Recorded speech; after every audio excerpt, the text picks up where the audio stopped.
evening. It is the 1st of March 2019 here on our studios. My name is Masi Karamai. Let's look at our top stories.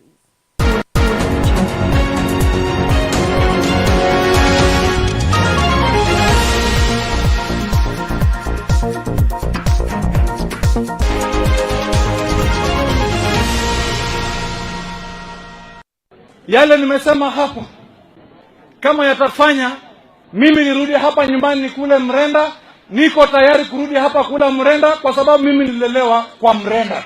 Echesa fired as Uhuru reshuffles cabinet. Housing in a bid to meet Uhuru's Big Four agenda. And we will be telling you about an ambitious program that targets young girls.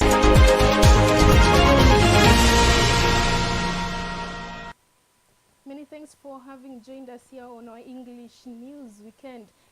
President Uhuru Kenyatta fires Rashid Echesa from Sports Ministry and appoints George Makoa as the Cabinet Secretary for Education and moves Amina Mohamed to the sports docket. Now, Margaret Wanjiru brings us that story. Hapo, kama yatafanya mimi nirudi hapa nyumbani nikule mrenda, niko tayari kurudi hapa kula mrenda kwa sababu mimi nililelewa kwa mrenda. In a major reshuffle of Cabinet 2019 effected by President Uhuru Kenyatta, as corruption issues has been pointed, an executive order number 3 has been issued from the State House this morning, which was an expected move. The head of state said that the changes were aimed at equipping and orientating his government in its implementation of the Big Four agenda. President Kenyatta fired Ms. Fatuma Hilsi, who was the Principal Secretary Broadcasting and Telecommunication. Counterpart Sports Cabinet Secretary Rashid Echesa has been sacked, where he will be replaced by Amina Mohamed, who has moved from the Education Ministry to Sports and Culture dockets. In 1986 to 1990, Amina Mohamed was the legal advisor in the Ministry of Foreign Affairs in Nairobi. 2000 to 2006, she was the ambassador of Kenya in the United Nations. 2008 to 2013, she was the Kenya's permanent secretary in the Ministry of Justice. 2010 to 2011, she was the president of the United Nations Conference on Transnational Crime. In 2011 to 2013, she was the United Nations Assistant Secretary. 2013 to 2018, she was the Cabinet Secretary, Minister of Foreign Affairs, when President Uhuru took office in 2013. Since 2018, she moved from the Ministry of Foreign Affairs to the Ministry of Education as the Cabinet Secretary, taking over from the Interior Cabinet Secretary, Fred Matiang'i. Now she is the current Cabinet Secretary, Sports, as the first female Sports Cabinet Secretary. A timely promotion for Kenya National Examination Council Chairman Professor Wangoha, who has been at the center of key reforms in the education sector, working with the then Education Cabinet Secretary Fred Matiang'i to curb Examination Council cheatings, has now been appointed as the new CS for Education. In the recent remarks, he has made a huge success, where he was the chairman of the Kenya Association of Urological Surgeons from the year 1997 to 2013. In the year 2011 to 2013, he was the president of the Association of African Universities. 2005 to 2015, vice chancellor of University of Nairobi. Now he is the CS Education, replacing Amina Mohamed.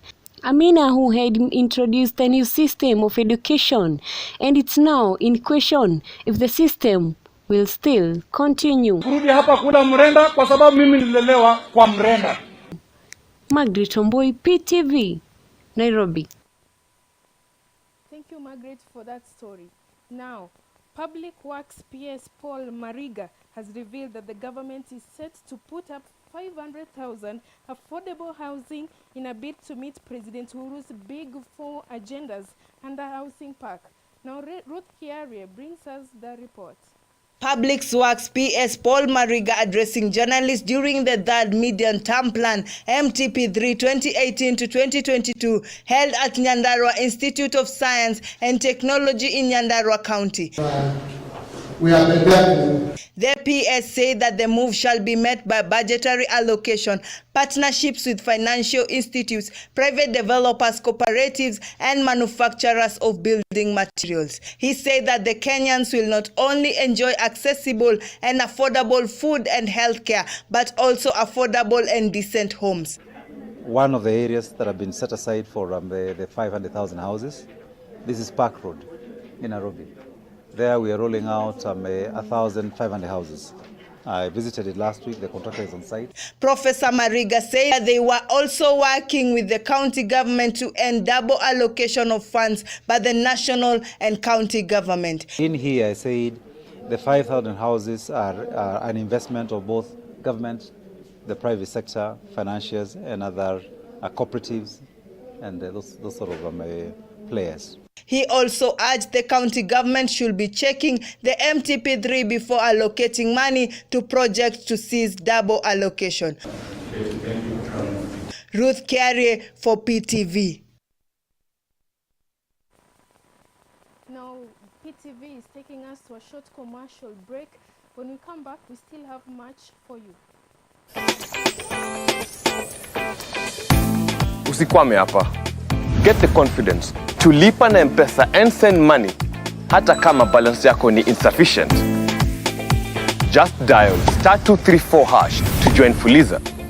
Now, when your balance is insufficient, you will get a prompt to Fuliza and instantly complete your transaction. Just select yes, enter your PIN, and voila! Transaction complete. And repayment is automatic as soon as more funds enter your M-Pesa wallet. Welcome back to our program. A scholarship program aimed to help girls has been launched in 5 counties. The program will target girls between the ages of 10 to 19 years who are out of school for various reasons.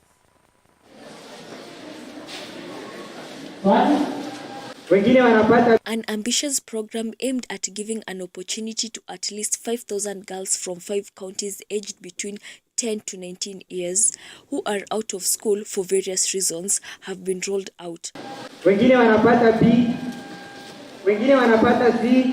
Targeting 5 counties, Isiolo, Migori, Kisumu, Kilifi and Garissa, to an amount of £7.8 million that will last for 4.5 years. The project will be implemented.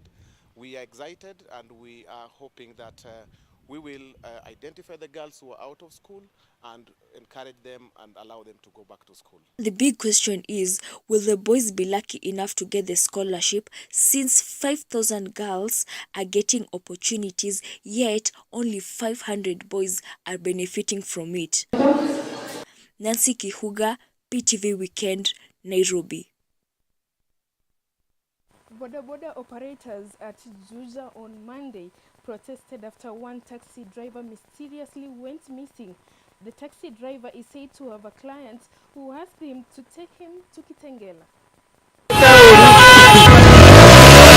Victor Sidhani, who is a Juja-based taxi driver who used to operate around High Point area, went missing since Sunday after he left to take a client to Kitengela. His wife Vivian Wairimo says that she had sleepless nights and not hearing from him. She continues to say that the client was not well known to the husband. His phone went off minutes after he left home at around 9:40 a.m. Vivian became suspicious after she sent several text messages to the husband and they were not delivered. Kutoka hiyo siku hatujai asiliana na yeye because since then it have been 10 days so far. I don't know where my husband is. We have tried to look for him everywhere, wherever they say the signal was, where the car was tracked. We have tried everything humanly possible, but we are unable to track him. Now we are asking the police to accelerate the case at least so that we can find where he is. She said that she became more suspicious after the client postponed the trip twice in 2 weeks. Sidhani was declared missing on Monday after Vivian reported the matter at Juja police station. Her prayer is that her husband is found unharmed since they have a young family to raise. Navi Nyakio reporting for PTV. That is indeed a sad story and is taking us to our second commercial break. But when we come back, we're going straight to Bomet County. Wacheni wa show venye Safaricom iko sawa. Nilipeleka sis graduation leo, akanisho tuliforget motorboard home. Security ananisho kuingia lazima ukwe fully dressed. Sis ametense, nikamshwa sijali, iko sawa. Mbio kwa simu nikacall mzae.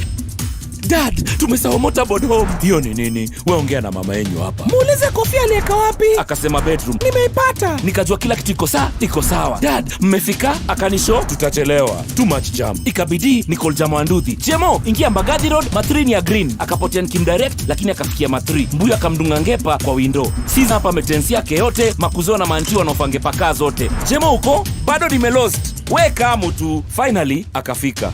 Nikavalisha sis ngepa venye jina yake iliitwa. Ongea bila wasiwasi. Jibambe na 18 minutes for 18 bob. Iko sawa.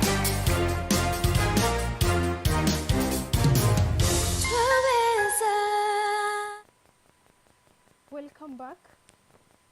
51 children have been found to be underweight and have been rehabilitated over 3 months, and their mothers educated on how to feed their children with balanced diets. Survey indicators placed Bomet County to have an alarming malnutrition and stunting rates of 10% higher than national rates. World Vision Project Manager under Bandaptai Area Development Program, Tabitha Otieno, said they partnered with Bomet County Health Department to address high malnutrition in Chapalungu area in Bomet County.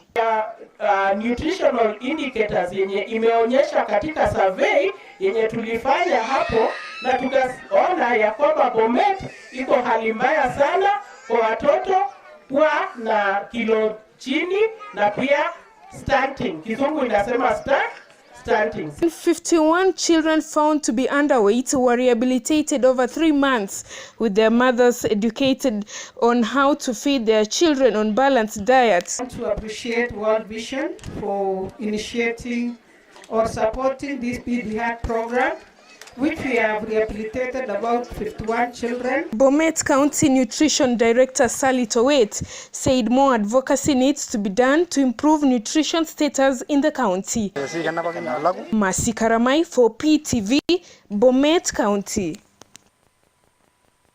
So business news now, let's look at Kenyan's currency, how it is trending currently.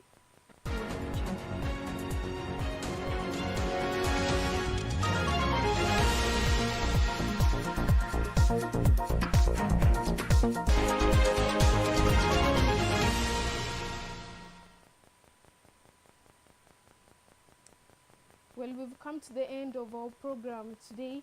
My name is Masi Karamai. Let's see you again on Monday. God bless.